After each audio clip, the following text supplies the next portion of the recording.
자, 이 내용은 좀 더 짚어볼 것들이 많으니까 취재 기자와 좀 더 자세히 이야기 나눠보겠습니다. 박규준 기자가 나와 있습니다. 자, 박 기자. 예. 일단은 이 퇴직연금 상품을 운용하는 곳이 은행뿐만이 아니라 다른 금융사들도 다 있잖아요.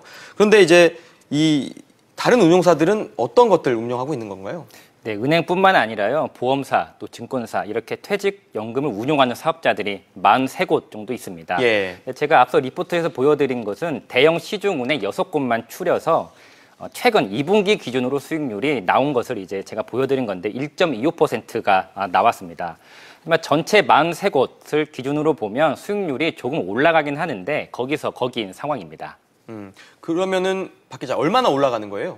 네, 이게 지난해 말 기준으로요, 43곳 전체 기준을 내보면 1.88%로 올라가긴 합니다. 예. 앞서 1.25% 은행만 봤을 때요, 여기보다 1.88이니까 좀 올라가긴 하는데, 현재 은행 정기예금 이자가 2%가 나옵니다.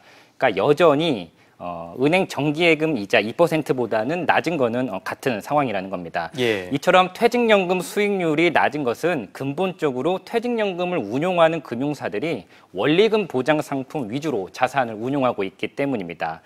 비율을 따져보면요, 지난해 말 기준으로 전체 퇴직연금 적립금 중에서 91%가 원리금 보장 상품에 치중이 되어 있는 상황인데요. 은행 예적금이라든지 확정금리를 주는 보험 상품, 아무래도 금리가 낮습니다. 이런 상품 비중이 높다 보니까 전체 퇴직연금 운용 수익률이 낮게 유지되고 있는 상황입니다.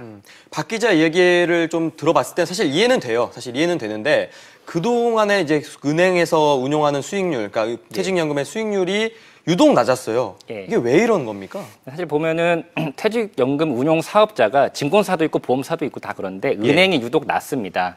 이게 보면 경쟁 체제가 유지되고 있지 않기 때문이다, 이렇게 볼 수가 있는데요. 수익률이 낮아도 가입자들이 은행으로 몰리기 때문입니다. 예. 사실 가입자 입장에선 보면요, 제2금융권보다는 내 퇴직연금이 증권이나 보험사보다 은행에 좀 굴러가고 있다고 하면 안심되는 부분도 있거든요. 예. 그런 부분들을 보면 은행 입장에서는 굳이 수익률을 높이는 방식으로 경쟁하지 않아도 되는 그런 구조적인 원인들이 있다는 겁니다.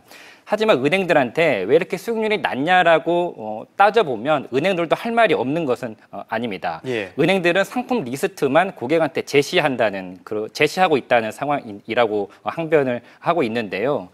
퇴직연금 상품 중에서도 DB형이 있고 DC형이 있고 IRP가 있는데, 이건 어려운 용어처럼 들리지만 기업 사용자 측이 선택을 하거나 근로자 측이 상품을 선택하거나 그렇게 되는 겁니다. 그러니까 은행들은 기업 사용자나 근로자 측의 선택을 할 뿐 우리는 상품 리스트만 제시를 한다는 그렇게 항변을 하고 있는데요. 하지만 금감원은 이에 대해서 지적을 하고 있습니다. 은행들이 과연 기존에 적극적으로 고객한테 수익률 높은 상품을 제시를 했었던 적이 있었던가, 그렇지 않았다라고 지적을 하고 있는 상황인 겁니다. 그래서 그런지 이제 금감원에서도 은행의 퇴직연금에 대한 대대적인 점검에 나선다고 하던데 이거 언제 조사하는 거예요? 네, 4분기니까요. 연내로 이제 금감원에서 조사에 나갈 것으로 보이는데요. 크게 두 가지 측면으로 들여다볼 계획입니다. 네. 하나는 꺾기 등의 불건전 영업행위를 보겠다는 거고요. 또 하나는 수익률이 아까 말씀드린 것처럼 왜 이렇게 낮은지를 보겠다는 겁니다. 불건전 영업행위 관련해서는 예를 들면 금융기관이 기업에다 대출을 해주고 연금에 가입하라라는 식으로 좀 꺾기를 하는 부분들, 그런 부분들을 보겠다는 거고요. 수익률이 왜 이렇게 낮은지에 관련해서는 금융당국은 은행들이 운용을 하는 상품 주머니에 다른 은행들의 저금리 예금 상품들을 편입시키고 있는 것이 아닌지, 이런 부분들이 수익률 저하의 주된 요인일 수도 있다라고 당국은 보고 있습니다. 예. 그 과정에서 은행들 간의 담합 등의 행위도 있다고 좀 보고 있는 상황인데요. 그렇기 때문에 금감원은 4분기 내로 43곳 사업자 중에 일부를 골라서 점검에 나선다는 계획입니다. 알겠습니다. 박 기자 이야기 잘 들었습니다.